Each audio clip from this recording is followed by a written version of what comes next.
emanate from the Kremlin. First, you heard from President Biden this morning of the additional and very significant steps that we are taking for our Ukrainian partners to support their security, their political, their economic, their financial, and their humanitarian needs. And we can offer a bit of detail on each of those. First, as you all know, the President announced another $800 million in arms, munitions, and equipment from DoD inventories to support Ukraine's forces, bringing our total security assistance since the start of Russia's all-out invasion of Ukraine to approximately $3.4 billion. That total is about $4 billion since the start of the administration. We also announced today an additional $500 million in direct budgetary support for the government of Ukraine, bringing that total in the past few weeks to $1 billion. To provide opportunities for Ukrainians fleeing Russia's unprovoked war of aggression, the newly unveiled Uniting for Ukraine program will provide a new streamlined process for Ukrainians coming to the United States, and to impose further costs on Russia, which is an important pillar of our strategy. The President announced a ban on for Russia-affiliated ships coming to U.S. ports. That means no Russia-flagged ship and no ships owned or operated by Russian interests will be allowed to dock in the United States.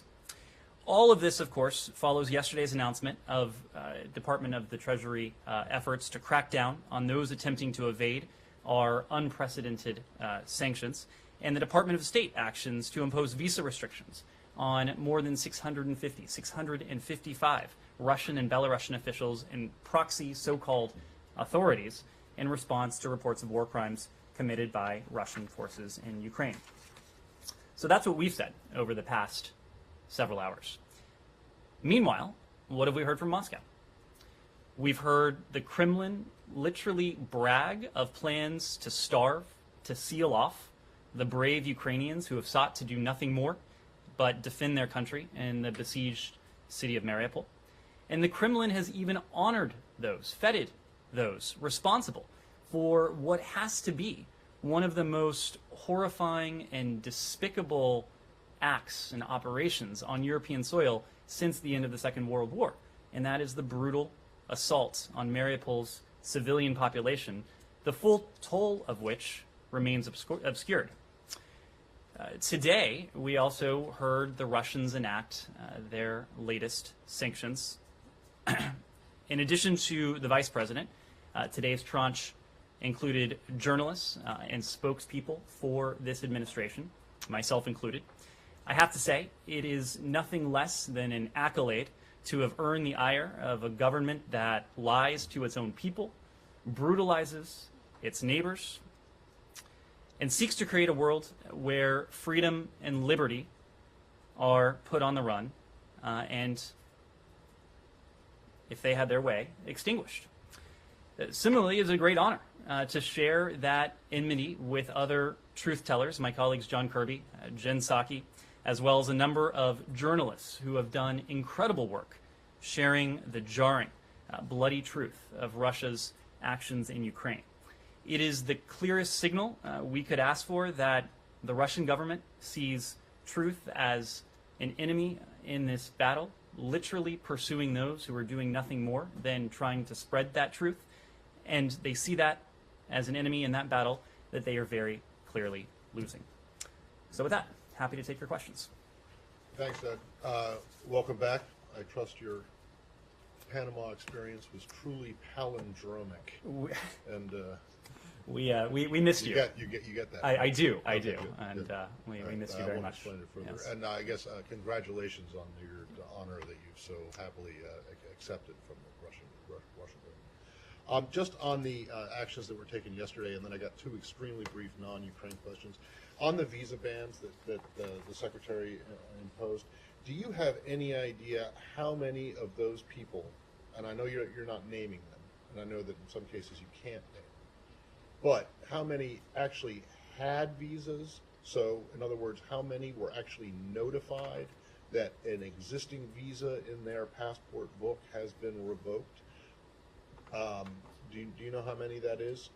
And at the same time, do you know how many do not have valid current do not currently have valid visas? Well, so we announced really two things yesterday, Matt. There were two elements of this. The Department of the Treasury designated entities and individuals involved in attempting to evade the sanctions that have been imposed by the United States and our international partners on Russia.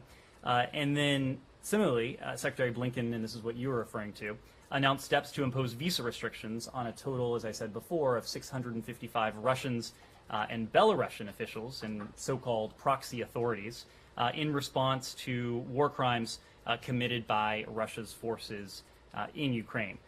Those restrictions, these restrictions include those implicated in domestic repression against the Russian people, in the Lukashenko's regime continued violent crackdown on the people of Belarus and their democratic aspirations, and misconduct by Russia's proxies in the Donbass.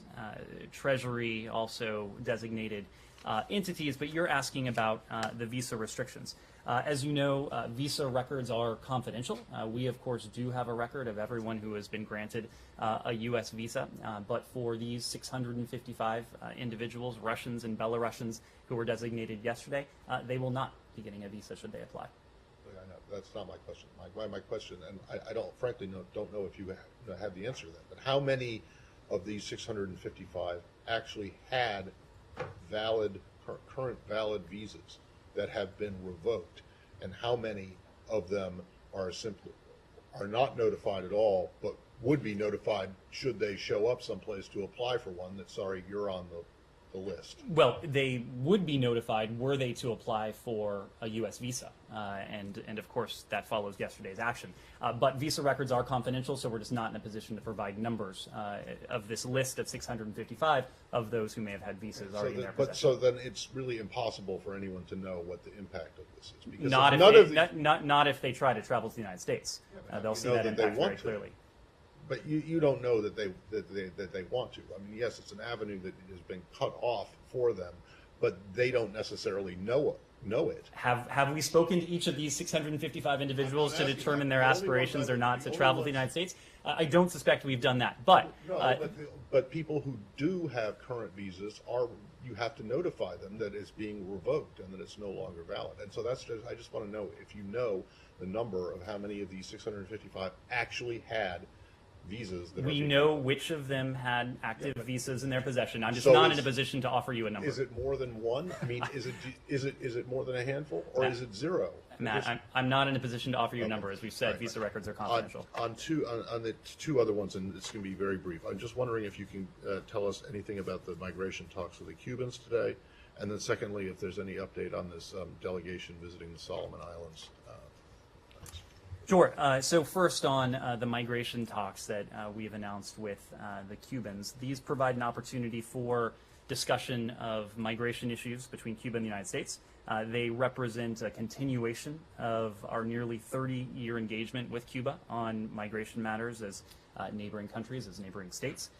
We do maintain, as you know, diplomatic relations and discussions on safe, orderly, and legal migration. That remains a primary U.S. interest. It's the precise reason why we are having these discussions with the Cubans as well as with other partners in the hemisphere.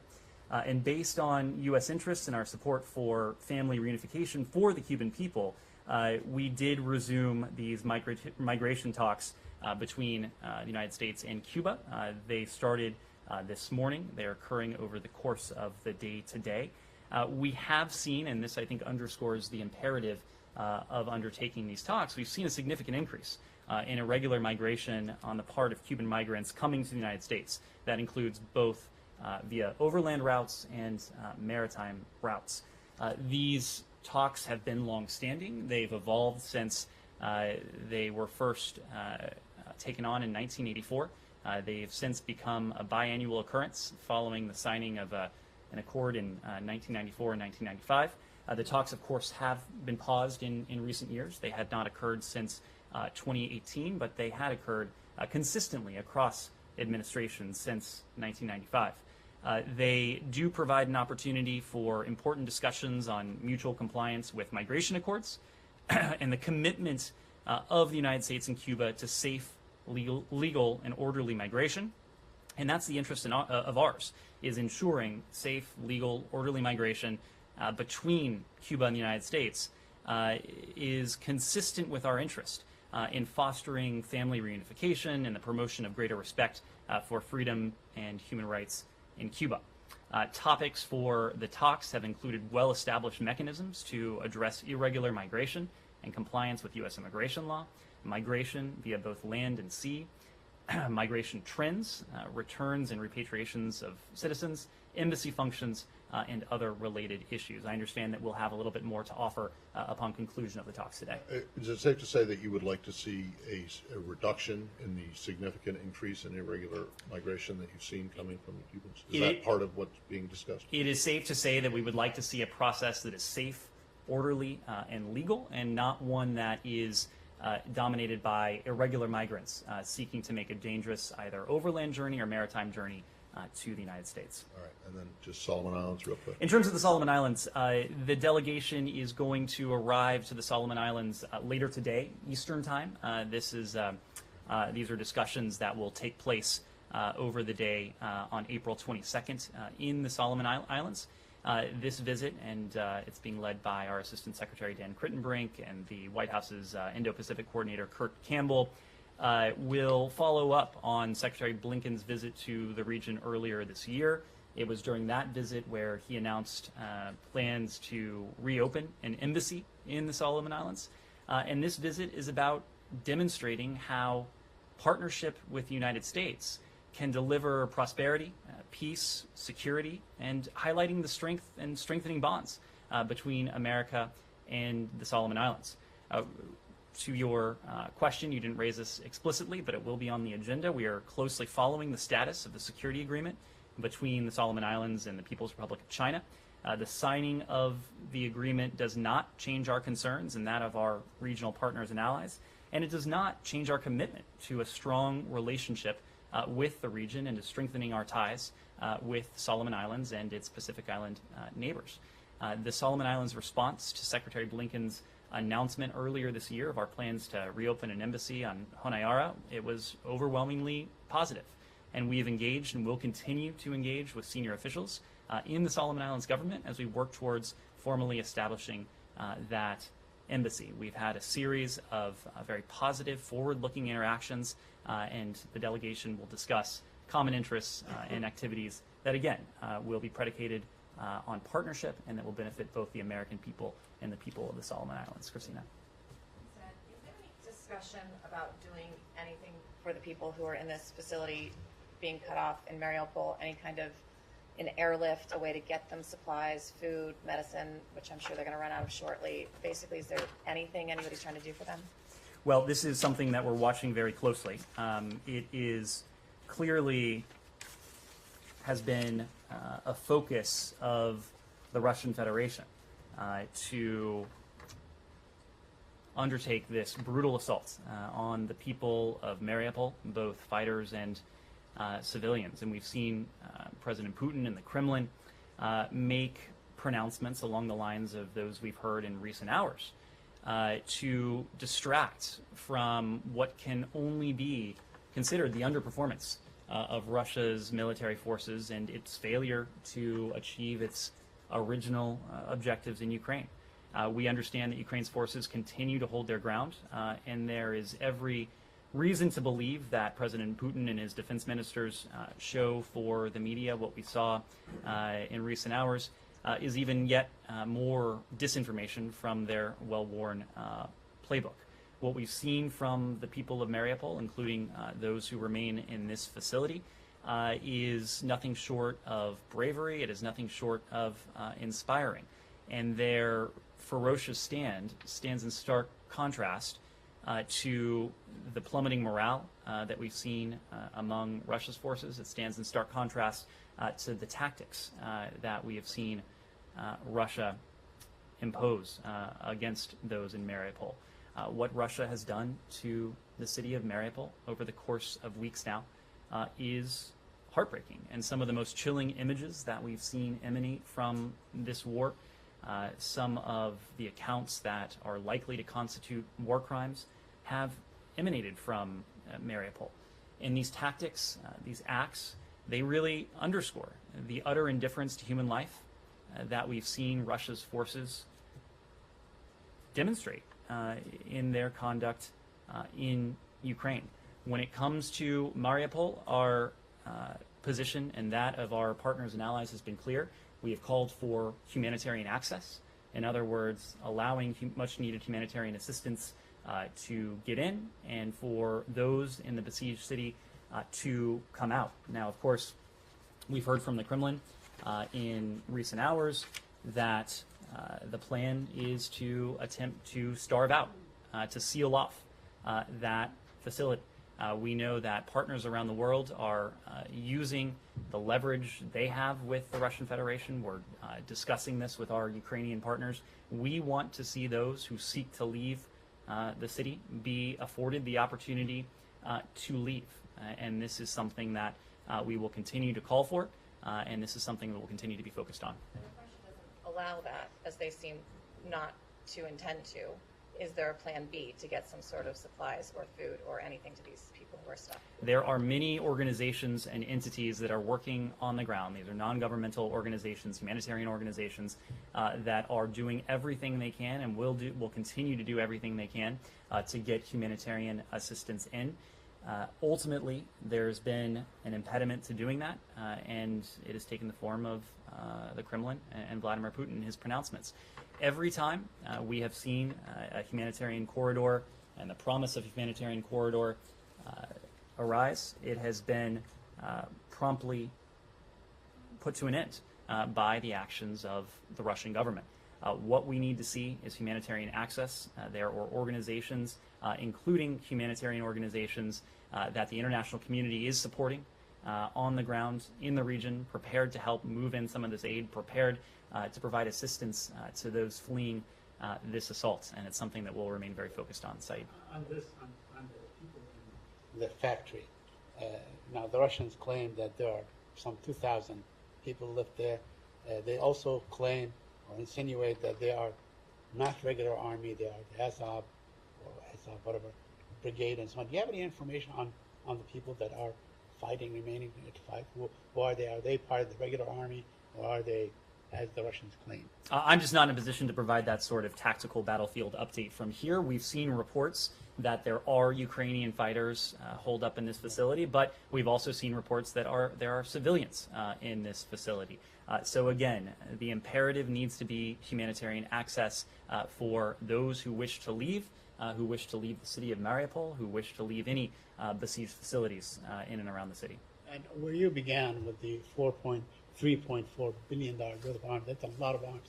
You guys track these weapons, or are you concerned that it may actually, you may lose track of it eventually, or in the future, and so on?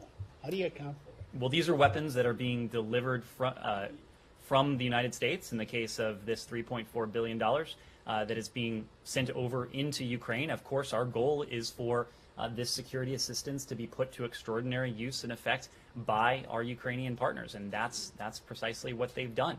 The fact that Russia essentially had to concede defeat in its initial plans to take the capital city of Kyiv within the 48 or 72 hours time frame that the Kremlin initially envisioned, the fact that Russia has been forced to focus on a narrower part of the country, to focus on the south, to focus on the east, is a testament to the effectiveness that with which the Ukrainians have defended their own country, but also the effectiveness with which they have used the security assistance from the United States and the 30-odd countries around the world who are providing assistance from their own stocks. But the Russians never really stated they want to take over Kiev in 48 hours, did they? Saeed, if you looked at their operations...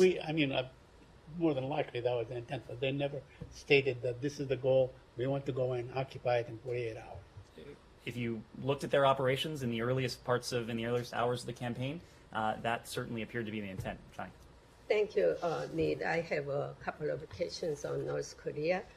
Special representative of North Korean Ambassador Sung Kim, he said at Seoul yesterday he would mobilize all means for the denuclearizations of North Korea.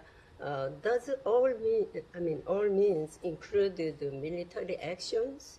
Our goal is to achieve that ultimate objective, the complete denuclearization of the Korean Peninsula, through diplomacy and dialogue. That is what we have consistently put forward. We have consistently made clear that we are ready, we're prepared to engage with the DPRK in good faith, without any hostile intent, to make progress towards that ultimate goal. Of course, the DPRK has not responded positively to that message, and in the meantime, we've been coordinating very closely with our allies in the Republic of Korea and South Korea, as well as in Japan, and that's precisely why Special Envoy Sung Kim is in Seoul, to continue that coordination with our allies in Seoul.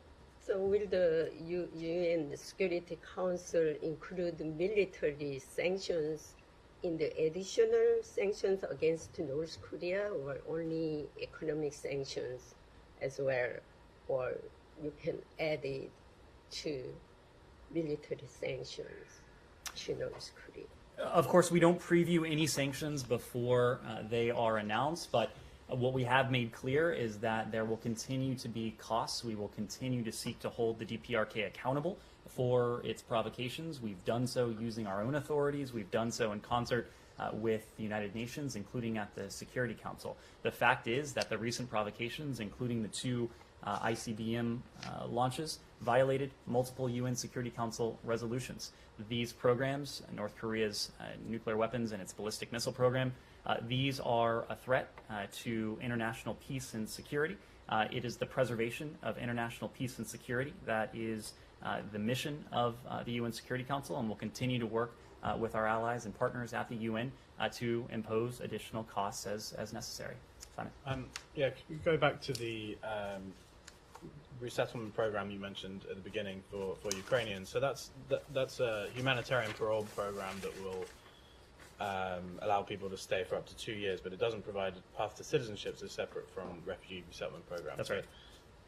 What proportion of the 100,000 people that the president has spoken about taking in will come under this new program as opposed to resettled refugees? And if you could give us an update on the, when do you expect the refugee resettlement program to ramp up? I think in March only 12 Ukrainian refugees came to the U.S.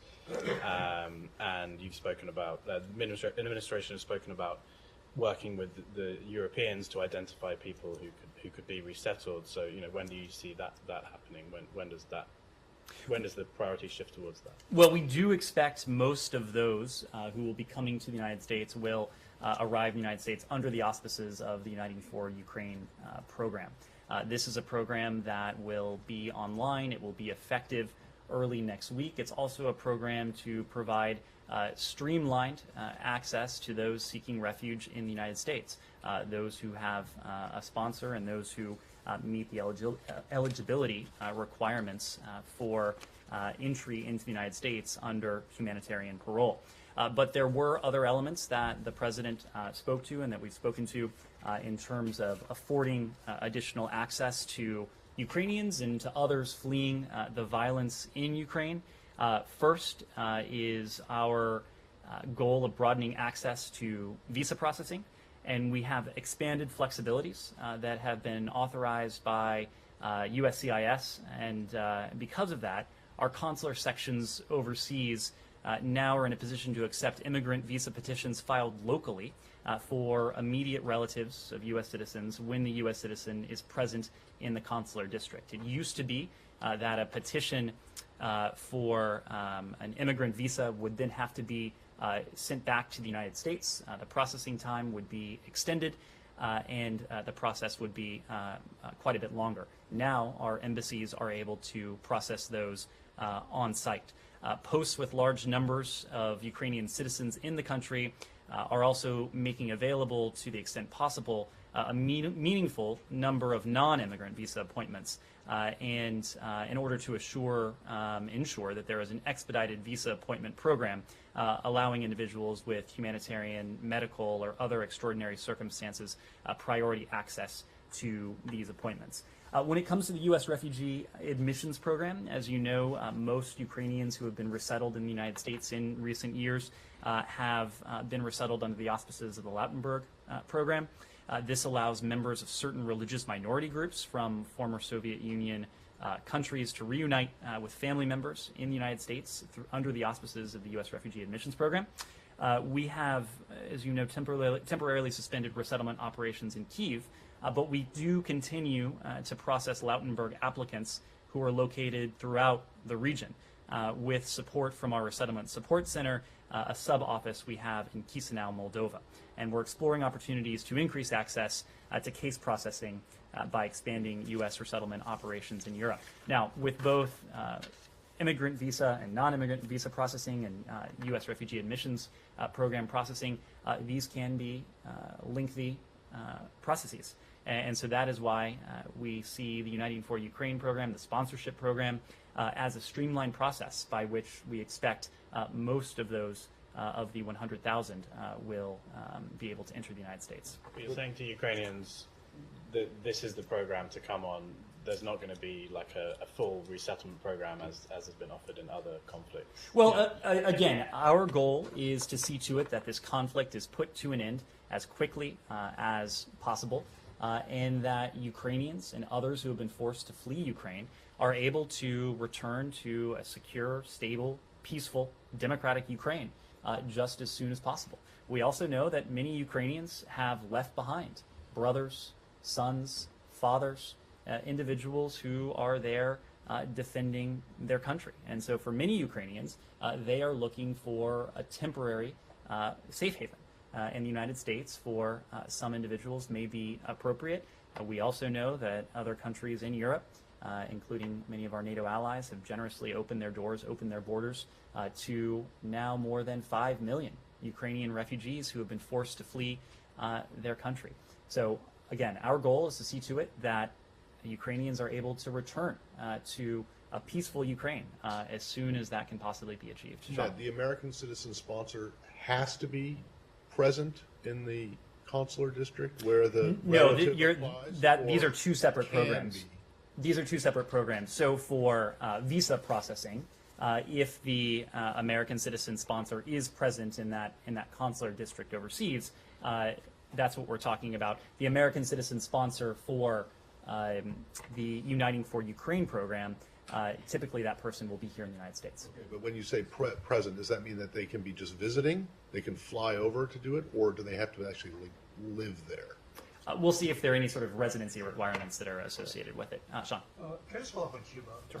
You mentioned that the talks this week, or the talks today, are focused on migration narrowly, but as these are the highest level talks under this administration, do you plan to raise any other issues, if it's human rights, et cetera, things that you've voiced concern about before? And could these lead potentially to anything else, to any broader dialogue or developments with Cuba? Well, these talks are focused squarely on migration. And again, the topic of these talks are migration trends, irregular migration, returns and repatriations of citizens, embassy functions, and related issues. The goal of the talks is to promote safe, orderly, and legal migration between our two countries. Now, of course, our broader policy is predicated on support for the Cuban people, support for their democratic aspirations. There is a migration element of that. There is a family reunification element of that, but these talks are migration talks. Yes. From Azerbaijan, relatively non-technological, Azerbaijan President Ilham Aliyev has appealed to international organizations to help Azerbaijan to clear mines in the liberated territories of Karabakh. More than 200 Azerbaijani civilians have been killed or injured in the mine explosion since the end of Karabakh war. My question is, how could the United States help Azerbaijan to clear mines? Well, we have an active demining program around the world. In fact, we recently released our annual report called To Walk the Earth in Safety. We had a key official here from our Bureau of Political Military Affairs, as well as our Undersecretary for International Security Affairs, Bonnie Jenkins, here to speak to that. So we do have such programs around the world. And the report that we recently concluded is available online, and it will detail where those activities are taking place. Yes? Iran, any update on the thoughts on the... I don't have an update beyond what we discussed the last time you asked, I think a day or two ago. We, as you know, have made significant progress in recent months, but an agreement is uncertain. There are differences that remain. We continue to actively seek to resolve the remaining issues because we continue to believe that a mutual return to full implementation of the JCPOA would afford us non-proliferation benefits that are very much in our national security interest. At the highest level, a reimplementation of the JCPOA, of the restrictions on the Iranian nuclear program, would reimpose the verifiable permanent limits on Iran's nuclear program. It would be a means by which to see to it that President Biden's commitment that Iran will never be able to acquire a nuclear weapon is guaranteed. That said, along with our allies, we're preparing equally for scenarios with and without a mutual return to full implementation of the JCPOA, because this remains a very uncertain proposition. And ultimately, we'll make a judgment call. We will only enter into an agreement that the president determines is in the best interests of the security of the United States. Can Can I switch topics? Sure. Palestinian Israeli issue. Okay. And very quick, can you update us on the visit of Acting Deputy Secretary Lampert and Hadi Amr? I think they met in Jordan and now they are in Israel. What are they doing there? That's right. So as we announced yesterday, Acting Assistant Secretary Yael Limpert and Das Hadi Amr will travel, and they have traveled, to Jordan, to Israel, the West Bank, and Egypt from April 19th through the 26th. While there, they will engage with senior officials to discuss reducing tensions and ending the cycle of violence in Israel and the West Bank and Gaza. Acting Assistant Secretary Limpert will be accompanied for the entire trip by Das Hadi Amr. You've probably seen that our posts in the region have issued short readouts of their meetings. Yesterday, they had an opportunity to see Jordanian Foreign Minister Ayman Safadi. They had a conversation with the foreign minister, again, about reducing tensions in Jerusalem and of exercising restraints, avoiding provocative actions and rhetoric, and upholding the historic status quo of Jerusalem's holy places, including the Temple Mount Haram al-Sharif, of which Jordan plays an important role. More recently, and you saw this from our embassy in Jerusalem, they had an opportunity to meet with Yair Lapid, with Alon Upshitz, to discuss the same issues. They will continue to engage with senior officials, senior Israeli officials, Palestinian officials, and later Egyptian officials over the course of this trip. I also want to ask a question about the consulate. Any update on the status of the opening of the East Jerusalem consulate, the American consulate in East Jerusalem? Yes. So we remain committed to opening a consulate in Jerusalem. We continue to believe it can be an important way for our country to engage with and provide support for the Palestinian people. Meanwhile, we have a dedicated team of colleagues working in Jerusalem in our Palestinian Affairs Unit, focused on engagement with and outreach to the Palestinian people. Yes. Thank you, Ned. I wanted to ask you a few questions about Georgia. In light of the fact that the threats of military aggression from Russia have significantly increased for Georgia since the war broke out, whether a scenario when Russia invades militarily to Georgia or it annexes Georgian territory, does the U.S. consider military or financial assistance to Georgia specifically to tackle the growing security threats? And secondly, very briefly, could you speak more broadly about discussions that the State Department is having within the agency and with the partners about Georgia, particularly in the context of the current war in Ukraine? Thank you. I'm sorry, conversations that who's having? State Department within the agency and with partners in the context of the war about Georgia. Thank you. Well, Georgia is an important partner of ours. We have demonstrated that support, that partnership with Georgia in different ways, including in recent months. Not going to entertain hypotheticals about what we might see from Moscow. But as we've demonstrated with Ukraine, we are committed to our partners throughout the region. Georgia is a country that knows well the specter and appreciates the specter of Russian aggression. It is a country that, with the support of the international community, endured aggression of its own just 15 or so years ago in 2008. We've continued to stand by Georgia, its sovereignty, its independence, its territorial integrity ever since. Yes? Thank you so much, Mr. from Airline in Pakistan. As you're well aware that Prime Minister Imran Khan is still blaming U.S. for his ouster from PM's office, while he's also asking his supporters to keep protesting outside the White House. But yesterday, Congresswoman Ilhan Omar met with Mr. Khan in Islamabad. It was kind of an hour-long meeting. Close associates of Mr. Khan claimed that the United States trying to clear the air with Mr. Khan. Is it true that Ilhan Omar is representing Biden's government there in Islamabad? Well, as I understand it, Representative Omar is not visiting Pakistan on U.S. government-sponsored travel, so I need to refer you to her office for questions on So her there travel. was a bomb blast in Afghanistan yesterday, killing 17 people. Dozens were injured. And the attack was on Shia mosque. That suggests that ISIS, Daesh, is getting stronger in Afghanistan. The other terrorist organization also recruiting more fighters, forming safe havens there. What are your concerns and what is the strategy to deal with this growing threat? Well, there have been attacks in recent days, and earlier this week, the United States joined the international community in expressing our outrage in response to the heinous attacks on the Mumtaz Education Center and the Abdul Rahim Shahid School in Kabul. Special Representative for Afghanistan Tom West, Special Envoy for Afghan Women, Girls, and Human Rights Rina Amiri, and our chargé for the embassy in Kabul, currently operating out of Doha, Ian McCary, also denounced these cowardly attacks. We've also heard in more recent hours about more attacks that occurred today in 4 provinces in Afghanistan, including at a Shia Hazara mosque in Mazar-e-Sharif, and 3 other explosions that killed even more and left others wounded. We've offered our sincere condolences to the families and other loved ones of those killed in these cowardly acts, and we condemn these attacks and what appear to be the targeting of minority groups in the strongest terms.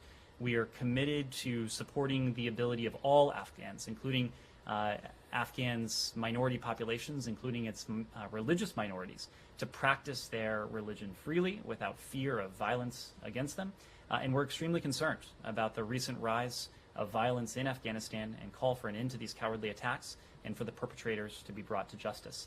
All Afghan children, all Afghan worshippers, all of Afghans' minorities, religious or otherwise, deserve to pursue and to live their lives safely and without fear of violence, and the Afghan people deserve to live and worship free from terror.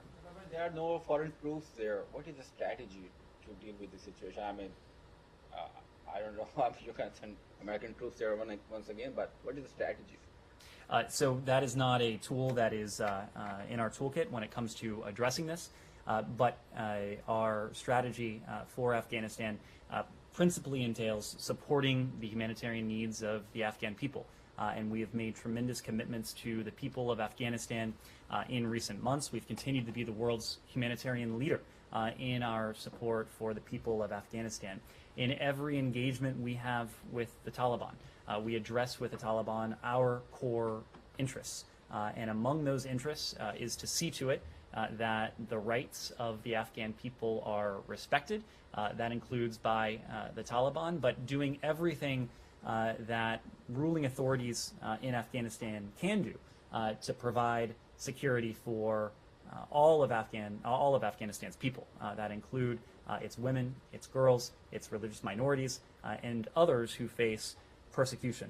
This is a point that we always raise with the Taliban, and the Taliban know that in order for us to achieve progress, in order for us to have improved relations with them, in order for them to have improved relations with countries around the world, they will need to demonstrate progress on these interests that are core to us, that are important to us, but also important to countries around the world. So. On China, President Xi Jinping today spoke about his proposal for a global security initiative, and he's talking about this, invoking the principle of indivisible security, obviously a Kremlin favorite phrase. I wonder if you had any response to that, and in particular, are you concerned that this is something that China could use, in relation to Taiwan or the South China Sea, to, push back on actions by the U.S. in those, or support from the U.S. for countries in China's neighborhood, and potentially act in a similar way to how Russia has acted in Europe? Well, we did take note of the remarks, also took note of the reference to indivisible security, which is interesting in that we have continued to see the PRC parrot some of what we have heard coming from the Kremlin. This apparently applies to the concept of indivisible security. The Kremlin continues to maintain that attacking another country in an unjustified, unprovoked way, in a brutal manner, somehow bolsters security in the region. It is unclear to us how what the Kremlin is doing in Ukraine is at all related to any concept of security, including that of indivisible security. But there are broader principles at play, and we've always said that this is about Russia's war against Ukraine, but at the same time, it is about the principles and the rules that over the course of now 7 decades have governed the international system. This is about the rules-based international order that has ushered in the most peaceful and prosperous period in modern history. And along with like-minded partners around the world, this is a system that we helped build. It's a system that countries around the world, the United States included, continues to help shape. And it's a system built on shared values, including respect for human rights, sovereignty, self-determination, those principles that are meant to undergird and to fuel our ability to address our biggest global challenges. So especially as we face threats from Russia's unprovoked war against Ukraine, COVID-19 and climate change, we are committed to upholding the very system that certain countries around the world, and Russia and the PRC are among them, seek to challenge and in certain instances seek to tear down and even destroy. This is at the heart of why the international community has stood with the government of Ukraine, with the people of Ukraine, supporting their own aspirations for freedom, independence, democracy in a country of their own, but also recognizing that what Russia is seeking to do, to challenge the international system and to undermine it, is precisely what other countries have sought to do around the world, including in the Indo-Pacific. We understand that when this international system is undermined anywhere and done so with impunity, without challenge, that it is degraded everywhere. And so that is why not only have we stood up for these principles in Ukraine, in the context of Ukraine, but also in the Indo-Pacific as well. Okay. So Deputy Secretary of State Wendy Sherman is in Brussels talking to U.S. counterpart in Europe. She also expressed concern over China's amplifying some of the Russian disinformation. Could you give us an update? In the U.S. assessment, is China providing financial and material assistance to Russia in Russia's war on Ukraine, or is just rhetorical support? So first on the deputy's trip, as you alluded to, she is in Brussels, and she led the U.S. delegation for the 3rd high-level meeting of the U.S.-EU-China dialogue on China. And tomorrow she'll lead U.S.-EU consultations on the Indo-Pacific. She also participated today in a moderated discussion at an event hosted by the Friends of Europe think tank about U.S.-European collaboration on a wide range of shared challenges, including our shared approach to the PRC, our cooperation in the Indo-Pacific, our assistance to Ukraine, and sanctions on Russia as well. She will have an opportunity to speak publicly tomorrow during a press availability with European External Action Service Secretary General after the U.S.-EU consultations on the Indo-Pacific. She will also meet with NATO allies and EU partners to discuss our continued close coordination on President Putin's war of choice against Ukraine and other global issues. In addition to her engagements today and tomorrow, she, over the course of yesterday and today, held meetings with the NATO Deputy Secretary General, the NATO Permanent Representatives, European External Action Service Secretary General Sonino, and Head of Cabinet of the European Commission President Seibert. To your question about the PRC's approach to Russia, this is one that we have spoken to before. Ultimately, the PRC is going to have to decide to make its own decisions. It is our task to speak of the consequences for those decisions. And we've made clear that if the PRC or any other country were to seek to offset Russia's losses or to seek to provide weapons, supplies, needed material for its war effort in Ukraine, there would be serious consequences for any such country. We've been watching very closely.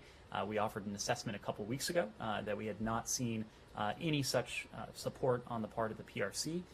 That remains the case today, but we continue to watch very closely. Speaking of consequences, could PRC face secondary sanctions if they support material and financial? Again, we've made clear that any country that seeks to undermine our sanctions regime or seeks to provide support to Russia's war effort in Ukraine would face consequences. Yes. I have a few quick questions. Regarding the security agreement between PRC and the Solomon Islands, do you think this is a first step for PRC to militarize the Pacific Islands regions? And secondly, regarding the historical issues between Japan and the Republic of Korea, South Korea's incoming Foreign Minister Park acknowledged yesterday a bilateral agreement signed with Japan in 2015 over comfort women is official. What is your reaction to it?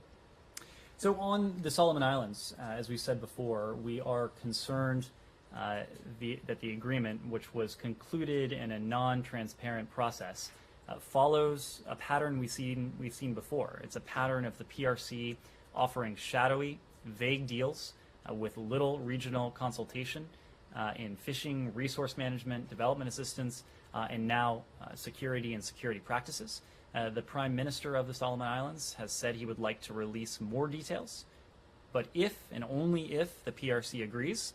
So it's really up to the People's Republic of China to show if it can be transparent on security matters that have raised concerns throughout the region from many Pacific Island countries. There are many countries in the region that would like to know more about this arrangement as well, and it's incumbent on the PRC to follow through with that. In terms of your question on South Korea, we're aware of the comments from the foreign minister nominee. We've long encouraged Japan and the ROK to work together on history-related issues in a way that promotes healing and reconciliation. Even while they are addressing sensitive historical issues, we are moving forward to embrace opportunities to advance our common regional and international priorities. Yes, sir. U.S Secretary General asked Vladimir Putin and Volodymyr Zelensky to meet him for the peace talks. I wonder if you welcome this step, and do you believe that any negotiation with Putin over Ukraine even possible? Do we believe that any negotiation? Yes, with Vladimir Putin even possible over Ukraine. So again, we are supportive of a diplomatic process that achieves a diminishment of violence and ultimately an end to these hostilities through dialogue and diplomacy. That is what we would want to see happen. That is also what our Ukrainian partners have said they would like to see happen. Our Ukrainian partners at every step have been willing to meet, to engage virtually with Russian officials, but at every step we have seen that process bear essentially no fruit, not because of the lack of effort or lack of intent on the part of our Ukrainian partners, but because Moscow, the Kremlin, does not appear to be serious in its diplomatic initiatives. So it is our charge to do two things to change that, to try to change that calculus. One is to continue to provide security assistance to our Ukrainian partners so that they can continue to take on quite effectively in an extraordinary way the Russian forces that are inside their country, and two, to impose additional pressure and additional costs on the Kremlin, doing precisely the kinds of things that we did most recently yesterday, imposing costs on those who are responsible for this war effort, imposing additional costs and closing loopholes for those who have attempted to evade our sanctions, closing off strategic opportunities for the Russian Federation through our export controls, and ultimately seeing to it that Moscow's economy, Moscow's financial system, those in the Kremlin, those around the Kremlin, are feeling the pain of what President Putin has done to the people of Ukraine, but also inflicted upon his own people. So that will continue to be our strategy. There was another part to your question? No, I'm done. Thank Okay. In the back, yes? Yes. Going back to the Cuba talks, we understand that, and we spoke earlier in the week with Border Patrol Chief Raul Ortiz. He mentioned that Cubans represent currently the third largest group of migrants being apprehended at the border. I was going to ask you if someone, representative from the Department of Homeland Security, is participating in these talks today. So the U.S. delegation is being led by our Deputy Assistant Secretary for Western Hemisphere Affairs, that's Emily Mandrala. The State Department will have representatives from our Consular Affairs Bureau, our Bureau of Population, Refugees, and Migration, and the Chargé d'Affaires from our embassy in Havana, and representatives from DHS will also join. I'm sorry? My understanding is shortly this afternoon. Yes, in the back. Let me move around to the back. Go ahead. And, congratulations on being sanctioned. I hope you didn't have to cancel your vacation in Kamchatka. Fortunately, I had no rubles, and even if I did, they would be worthless by now anyway. Okay. Well, more seriously, President Biden said today that we can't advertise all that's being provided to Ukraine. He said that we need to speak softly and carry big javelin. But does this refer to the stuff that other countries are providing, or the U.S. too? In other words, is the list that you publish of the equipment that you sent, is it exhaustive? We have provided extensive information on precisely the type of weaponry and security assistance that we're providing to our Ukrainian partners. Just today, the Department of Defense issued a new statement listing what was in this package. We've also listed thematically much of what we have provided to our Ukrainian partners. It is, in all cases, not for us to say what each and every partner is supplying, but it is for us to work with our European allies, other partners, to see to it that elements that they may have in their inventories that are responsive to the needs that we're hearing from our Ukrainian partners are made available to Ukraine. And oftentimes we can help support that process. One example we've talked about was Slovakia's provision of the S-300 long-range anti-aircraft system. Slovakia was able to do that precisely because we were in a position to backfill Slovakia with the provision of a Patriot missile battery. So there have been arrangements like that where we have provided something to a partner, and a partner has in turn provided it to the Ukrainians. And was that a topic of conversation today with the Slovenian Prime Minister Janša?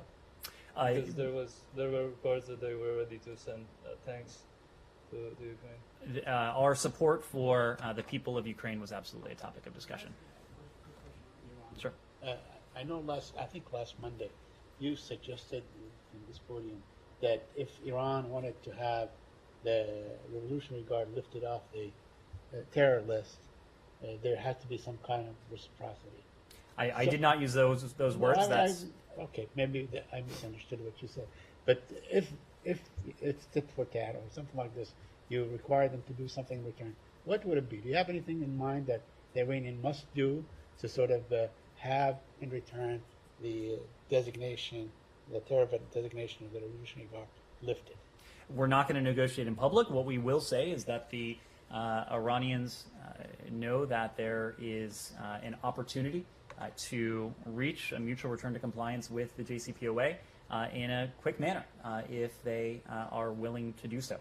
So we are, that has been on the table for some time. We've worked very closely through our European allies and partners on this. And again, it remains in our best interests to see a resumption of the Joint Comprehensive Plan of Action, precisely because it would afford us non-proliferation benefits that would be to our advantage. And in the first instance, the advantage it would bring would be an elongation of the breakout time that was close to a year when the JCPOA was originally in full effect.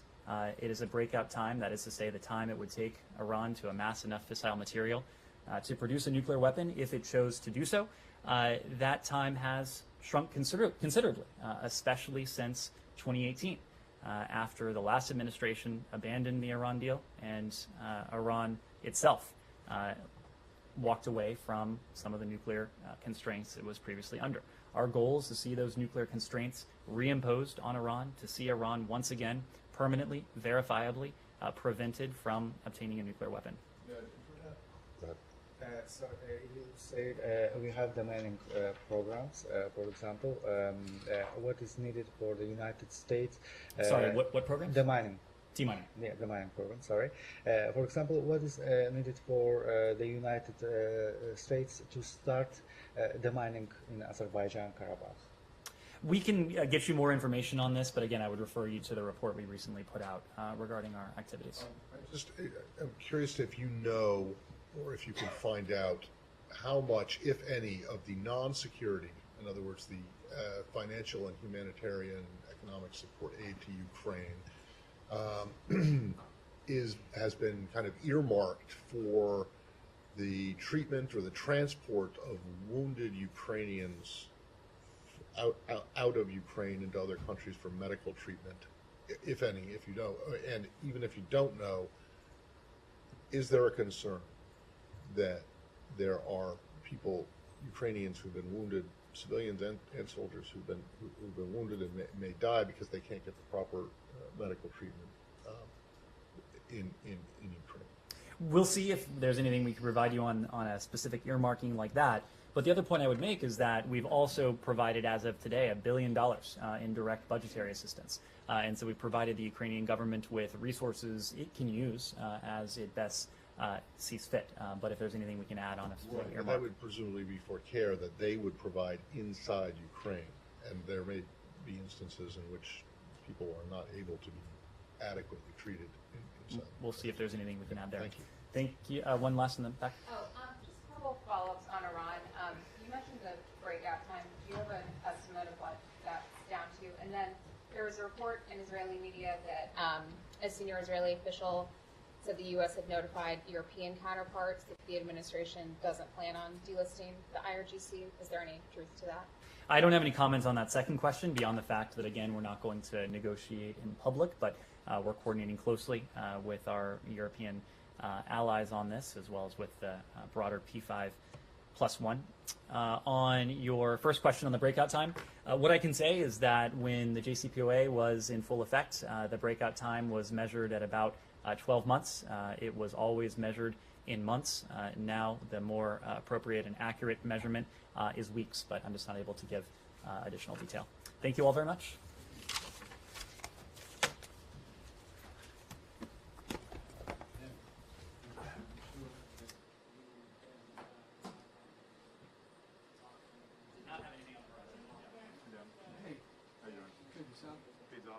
Yeah. Okay. Yeah, we're good. Thank you. Thank you.